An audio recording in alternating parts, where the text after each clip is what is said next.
নাফিসা ছিল একটি শান্ত গ্রামের মেয়ে, বয়স মাত্র 10। মিষ্টি স্বভাব আর শান্ত মুখ শেষের কারণে সবাই তাকে ভালোবাসতো। প্রতিদিন স্কুল শেষে মাদ্রাসার পাশে বসে মাদ্রাসার হুজুরের কোরআন তেলাওয়াত শোনাটা ছিল তার একটি প্রিয় অভ্যাস।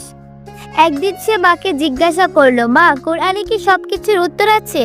মা হেসে বলল, হ্যাঁ, আল্লাহ কোরআনে আমাদের সব পথ বলে দিয়েছে, শুধু মন দিয়ে বুঝতে হবে। সেই দিন থেকে নাফিসার মনে আলাদা এক আগ্রহ জন্ম নিল ইসলামের জ্ঞান অর্জনের।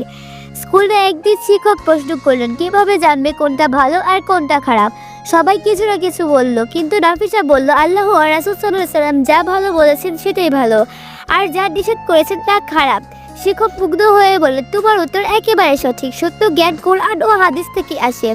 ওই ঘটনা নাফিসাকে আরো বেশি আত্মবিশ্বাসী করে তোলে। সে সিদ্ধান্ত নেয়, শুধু জানলেই হবে না, এই জ্ঞান ছড়াতেও হবে।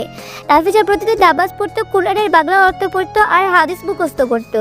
নিজের ছোট খাতায় সে আলাদা করে নোট লিখে রাখতো, ভালো কাজ, মন্দ কাজ, নবীজির সুন্নাহ ইত্যাদি।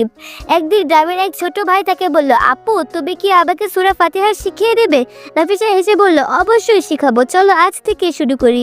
এভাবে সে গ্রামের ছোট ছোট ছেলেমেয়েদের একত্রে করে একটি ছোট ইসলামিক ক্লাস চালু করে।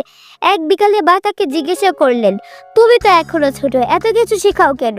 নাফিসা মাথা নিচু করে বলল, বা, আল্লাহ বলেছে তোমরা উত্তম জাতি, যারা ভালো কাজের আদেশ দেয় তারা আর মন্দ কাজ থেকে নিষেধ করে। আমি চাই আল্লাহ যেন আমাকে সে উত্তম জাতির একজন বানান।